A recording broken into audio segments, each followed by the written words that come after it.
Bharatiya Janata party के 2 बार से विधायक रहे उदय भान करवरिया, जो कि प्रयागराज की सेंट्रल नैनी जेल में सजा याफ्ता थे। जवाहर पंडित हत्याकांड में उनको कोर्ट से सजा मिली थी, उन्हें अब रिहा कर दिया जाएगा। उदय भान करवरिया की रिहाई के राजनीतिक मायने क्या हो सकते हैं और क्या इम्पैक्ट सियासत में इस पर पड़ने वाला है, इस पर बात करने के लिए प्रयागराज की 2 सीनियर जर्नलिस्ट हमारे साथ हैं। बात करते हैं सबसे पहले उनसे। सर, सबसे पहले आप जानना चाहेंगे क्या इम्पैक्ट देखते हैं आप इस पूरे घटनाक्रम का?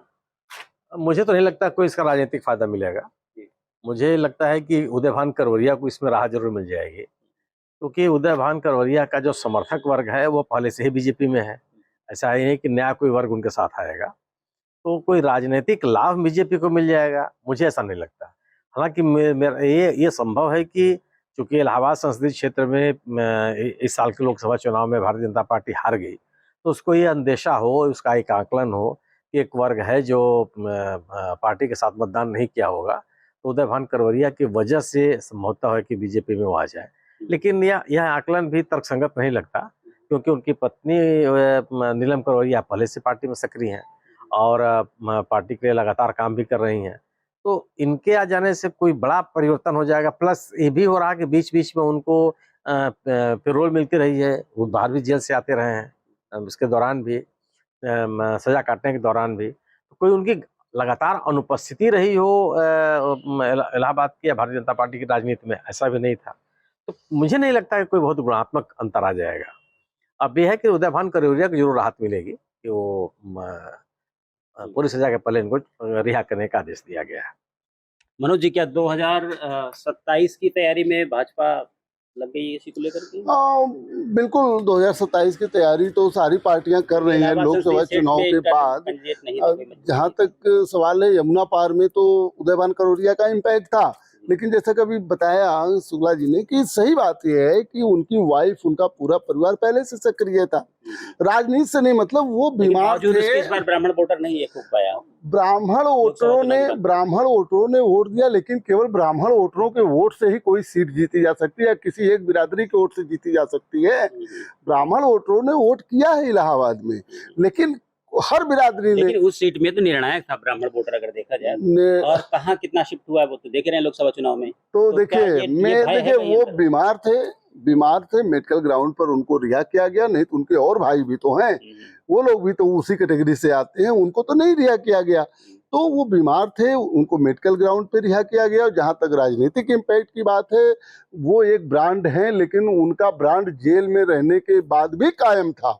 उनके सपोर्टर जो है वो उनके साथ जो है तब भी थे और हैं, क्योंकि उनकी वाइफ जो है वो लगातार बारा में, मेजा में, करछना में, वहाँ यमुना पार में सक्रिय हैं। तो जहां तक 2027 के तैयारी की बात आप कर रहे हैं, भारतीय जनता पार्टी को तो जो पिछला समाज साथ छोड़ के उनके साथ गया है उसको मैनेज करना है।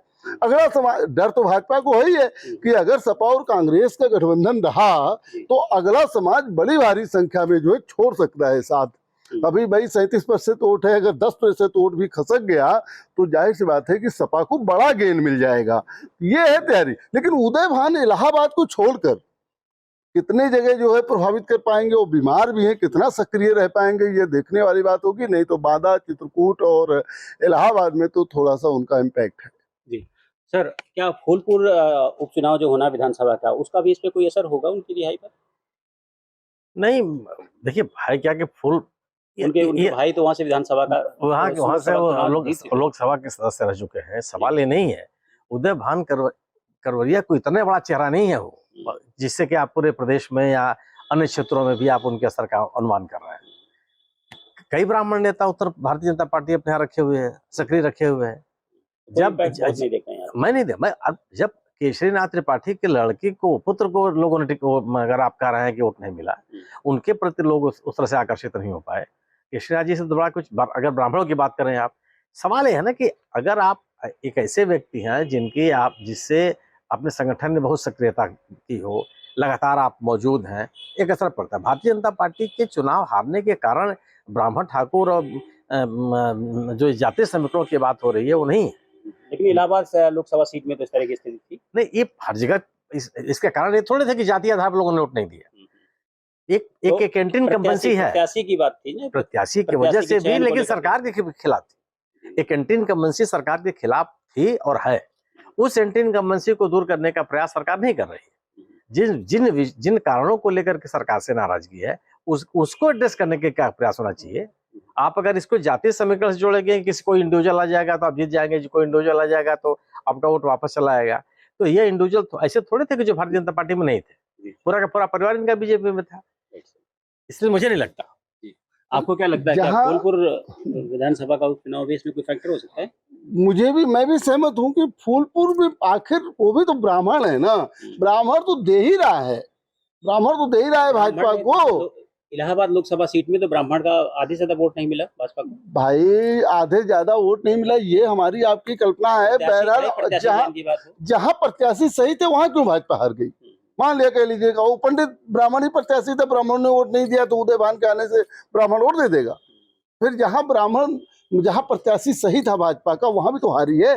सही बात यह है कि हारने का दूसरा रीजन है, वहाँ जातिगत रीजन नहीं है, वो ब्राह्मण प्रत्याशी ने फूलपुर यहाँ तक नहीं देख रहे हैं आप लोग। फूलपुर देखिए, वो आए हैं मेडिकल ग्राउंड पे, राजनीति करने नहीं आए हैं कि प्रचार करेंगे भाजपा का और जो है वो भाजपा के लिए वोट मांगेंगे।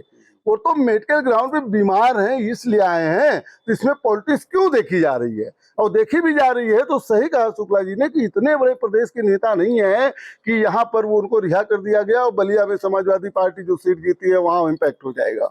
इस कोर्ट में भी तो आगे बिजमा यादव जाएगी। ये तो बिजमा यादव का हक है, उनका अपना राइट है, वो जा सकती है। तो प्रयागराज में जो हमारे सीनियर जर्नलिस्ट, उनका कहना है कि उदय भान करवरिया की रिहाई से पार्टी की कम से कम स्थिति में या वोट बैंक पर बहुत ज़्यादा असर नहीं पड़ने वाला है, क्योंकि मेडिकल ग्राउंड पर उन्हें रिहा करने के आदेश दिए गए हैं।